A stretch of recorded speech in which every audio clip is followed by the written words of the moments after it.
বাংলায় বিধানসভা নির্বাচনের আর কয়েক মাস বাকি, কিন্তু জোটের জট এখনো কাটল না। যত সময় গড়াচ্ছে ততই যেন জোট নিয়ে তৈরি হচ্ছে জটিলতা।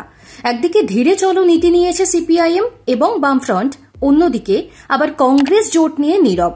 294টি আসনে তারা প্রার্থী দিতে চায় ঘোষণা করে দিয়েছে। পরিস্থিতি যখন জটিল, তখন ভাঙড়ের বিধায়ক নওশাদ সিদ্দিকী আবার জোট নিয়ে সরব হলেন।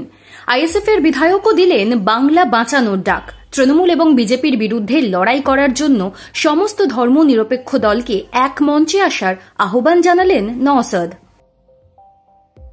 কি বলেছেন আইএসএফ এর চেয়ারম্যান? নওশাদের বক্তব্য, সাম্প্রদায়িক দল বিজেপি আর দুর্নীতির কেন্দ্রবিন্দুতে তৃণমূল, এই দুই দলই বাংলার মানুষকে শোষণ করছে। এদের হাত থেকে মানুষকে বাঁচানো প্রয়োজন।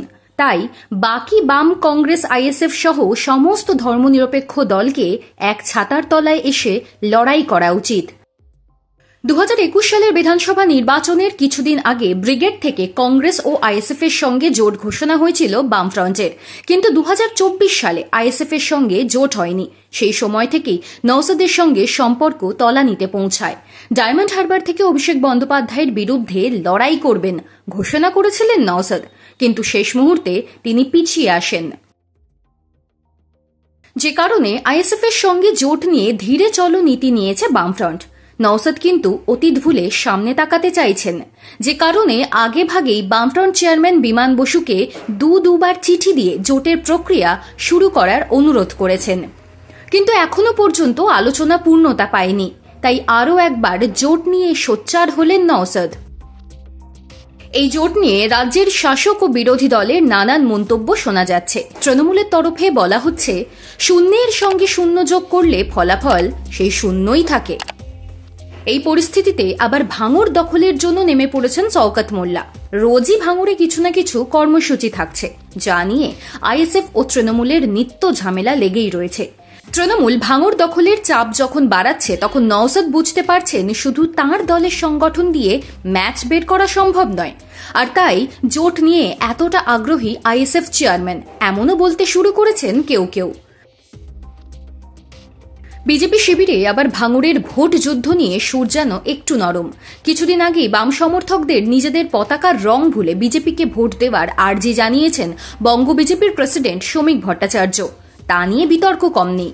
তার মধ্যেই আবার দিন দুয়েক আগে নওশাদের ভূয়সী প্রশংসায় ভরিয়ে দিয়েছিলেন বিজেপি নেতা সজল ঘোষ। বিজেপির দিক থেকে তৃণমূলকে চাপে রাখার এ যেন এক অন্য স্ট্র্যাটেজি। তা বুঝতে অবশ্য অসুবিধা হচ্ছে না ভোট কারবারিদের। জোটের দিক থেকে একটা বিষয় অনেকটাই স্পষ্ট। বিধানসভা নির্বাচনের দিকে তাকিয়ে বামফ্রন্ট শেষ পর্যন্ত হয়তো আইএসএফ এর সঙ্গে সমঝোতায় যাবে। কিন্তু কংগ্রেস কি করবে? প্রদেশ কংগ্রেস সভাপতি শুভঙ্কর সরকার যাই বলুন না কেন, কংগ্রেসেও হাওয়া ঘুরছে বলে মনে করছে রাজনৈতিক মহল। তার কারণ অধীর চৌধুরী, বিহারের ভোটের সিনিয়র পর্যবেক্ষক, বাংলার ভোটেও গুরুত্বপূর্ণ ভূমিকায় থাকবেন তা বলেই দেওয়া হয়েছে কংগ্রেসের শীর্ষ নেতৃত্বের তরফে। অধীর যদি গুরুত্বপূর্ণ ভূমিকায় থাকেন, বামেদের সঙ্গে জোটের ব্যাপারে তিনি পদক্ষেপ করবেনই।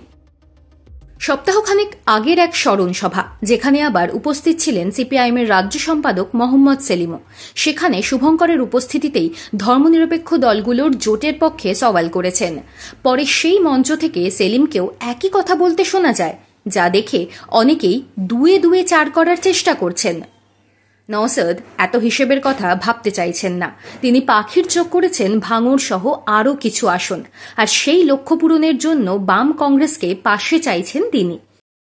তবে যাই হোক না কেন, বিষয়টা খুবই স্পষ্ট যে বরফ গলছে। একে অপরের সঙ্গে জোটে আগ্রহী তিন দলেরই শীর্ষ নেতৃত্বরা একই ছাতার তলায় এসে তৃণমূলকে বধ করতে গোকুলেই বেড়ে উঠতে চাইছে প্রত্যেকেই।